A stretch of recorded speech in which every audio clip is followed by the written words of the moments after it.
Hello everyone, we're almost at the end of the year.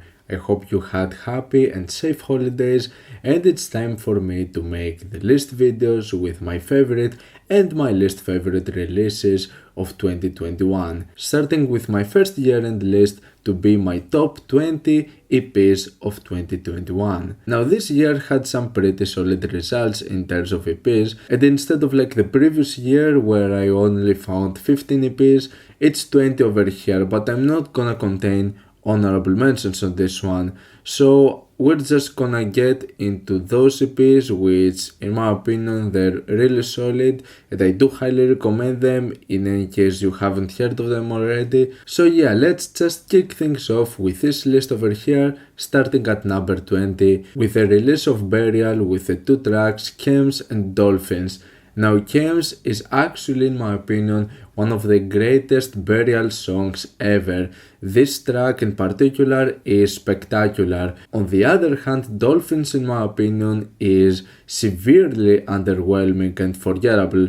So we basically have an inconsistent project over here with one song being great and the other one not so much. So this is a release that could have been much higher into the list, or it might also have the potential to just not be into this list at all. It was honestly really close, and the inconsistency of those two tracks kinda hurt this release a little bit. At number 19 I have the new EP of Namdi, Are You Happy? Now I definitely don't think that this is one of the strongest or one of the most well executed Namdi releases, however I do really appreciate that once again he went into a different direction and just adding new sounds and approaches with each new release. So even if I don't think that this is one of its most well executed releases, I still think that it has its appeal and I like that Namdi once again went for something different and unique.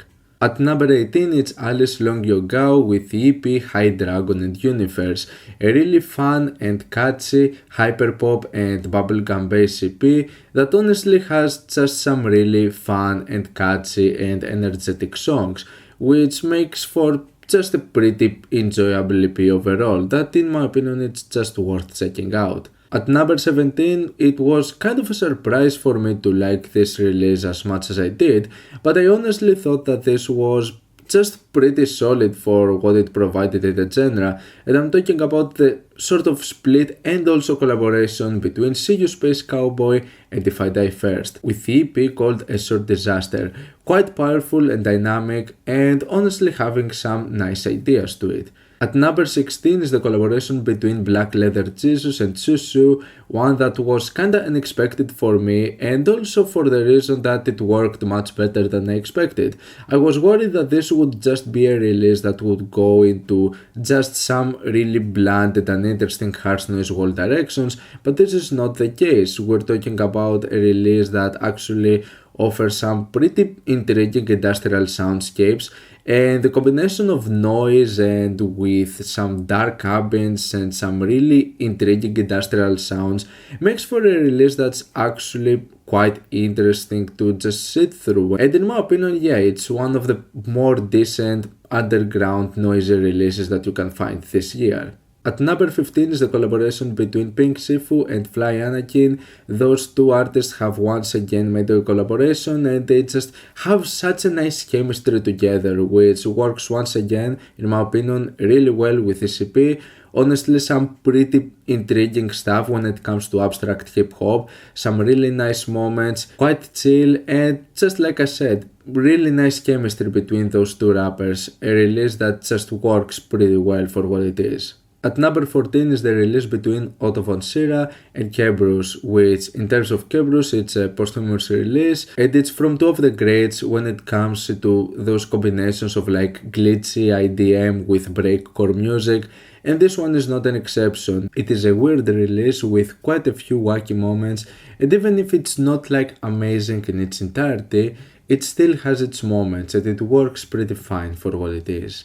At number 13 we have a Greek release, Psychiki Aposynthesi by Quadrat. This is one of the most solid black metal releases I've stumbled upon this year. If you're into this more new sound of third wave black metal with directions of bands like MOIRA and stuff, then you're definitely going to enjoy this EP. In my opinion, it just works really well for what it is. It is a really solid and quite cool and energetic black metal release. At number 12 I have AGNUS from Lingua Ignota, which honestly, even from her pretty diverse catalog, this is actually one of the weirdest and most diverse and varied releases over here. I really ended up appreciating and enjoying some of the quite weird and unexpected directions that this one went into. It contains many different elements with just very few songs, but I was honestly pretty surprised with this one. I think that this is definitely one of the more intriguing releases that you can find out this year. It has many great elements to it. At number 11 is the 7-inch from I'm Not called Otto. In my opinion, the very first track is just an incredible example of one of my favorite directions when it comes to power electronics. The second track, on the other hand, wasn't that much powerful or as much impactful, but still for the most part I quite enjoy this really short release that, in my opinion, it's worth your attention. At number 10 is the EP Rebecca Black Was Here. Honestly, Rebecca Black, in my opinion, had one of the greatest artistic developments, and I really ended up liking the directions out of this new EP. It ended up being a bit more soothing than what I expected, considering the collaborations with hyperpop artists like Dorian Electra and such, but still quite refreshing and honestly just a pretty solid pop and R&B EP, which exceeded expectations. At number 9 is this brand new EP of Clarence Clarity, which this one was the direction that I wanted to hear from Clarence Clarity this whole time. I was really disappointed with some of the latest releases, which would just feel like a bunch of filler being thrown together. So this one was really satisfying to sit through. I liked many of the ideas out of this project, and I'm just hoping that we're gonna get more like this in the future. At number 8 is the debut self-titled EP of Lil MARIKO, an artist that got quite popular with some really fun, refreshing and unique singles which I really enjoyed. And even if this EP goes into like more of the same, I still think that this is a formula that works fascinatingly well, and it's just a really fun and catchy EP that it's just really cool to just sit through and listen to it. I really ended up liking many aspects out of this, and I do highly recommend this. At number 7 I've got MONEYSUTRA by Tommy Cash. Once again, another really great and solid release from Tommy Cash. This one ended up feeling a bit more safe compared to other works. I mean, like, this one in particular doesn't really go into some really insane and out there and wacky moments. But still, even though we're talking about a more standard tarp direction, it still manages to work and just contains some incredible ideas. So overall, for me, this is another quite nice EP out of the Tommy Cash catalog. And at number 6 I have Civilization 2 by Kero Bonito. In my opinion, a much higher improvement compared to the first, and just a really beautiful and cheerful sound that feels like a smooth combination out of the two previous phases of the group. So it ends up developing on its own thing, and in my opinion it ends up becoming one of my favorite Kero Bonito releases. I'm definitely digging that one. This was extremely satisfying. On the other hand, going into more dark territory, at number 5 we have Totem Song by Glume. Honestly, in my opinion, Glume is at his best when it comes to the power noise directions, and this feels like one of the greatest releases when it comes to this power noise sound. It is really brutal, it is really heavy, nice atmospheres, really harsh and powerful, and yeah, definitely one of the greatest releases I've heard all year. This was certainly a great experience. At number 4, this was a huge surprise for me. I would never expect I would like an EP out of this genre this much, but I was really pleasantly surprised with And I Return to Nothingness by Lorna. Honestly, one of the most surprising releases from me this year. I really liked this EP. To the Hellfire was just a blast of a song with amazing moments, and honestly the other two moments were not really all that bad. I understand that the EP would end up just feeling a bit repetitive after a certain point, but I think that it really helps that it keeps it short with just 3 tracks and just really nice ideas, solid performances and amazing production. So yeah, this release works extremely well as a whole package, and like I said, I wasn't expecting that, but this definitely surprised me pleasantly. This was a great release. At number 3 I have one of the EPs that SLIKBACK released this year. This is a deconstructed club and trap artist that I have talked in the past, and he released many different releases this year, to the point though that in my opinion I didn't really care for most of them. For the most part it just felt like quantity over quality. However, this one over here, SHOTOTSU, was definitely the one that really stuck with me and really clicked with me. One of the greatest releases in the whole SLIKBACK catalog in my opinion, and just a really solid EP with great ideas, great beats, great production.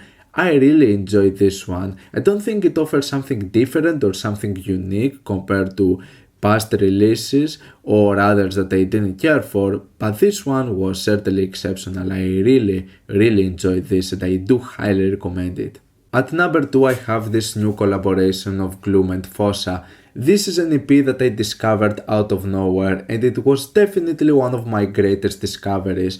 I absolutely love this EP and I'm so glad I ended up giving this a shot. The ideas, the production, the sounds, anything about this EP just sounds excellent, and yeah, I just don't have anything more to say. I think that this is a really interesting EP when it comes to a more soothing dubstep direction, and it just works fascinatingly with amazing beats and amazing melodies. Definitely check this one out. And the final release I have over here, my number 1 spot for the EP of the year, goes to Dub Machine 3000 by DJ Hazard. Now I know that we might be talking about a bit of a bias here because this EP in particular feels quite nostalgic and it's a sound that I've really loved from many other releases out of DJ Hazard. However, when it comes to like a full-length EP, I think that this is one of the most consistent releases and one of the greatest ones when it comes to like the full package. So yeah, even though in some occasions it feels more of the same,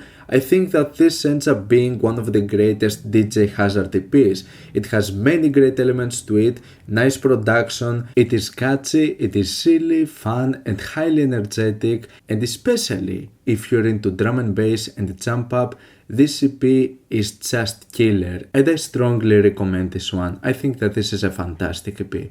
And so this is it for my list with my top 20 EPs of 2021. What were your favorite EPs out of this year? Let me know down in the comments. Leave a like if you enjoyed the video, subscribe for more content like this. Thank you for watching and I'll see you all in the next video.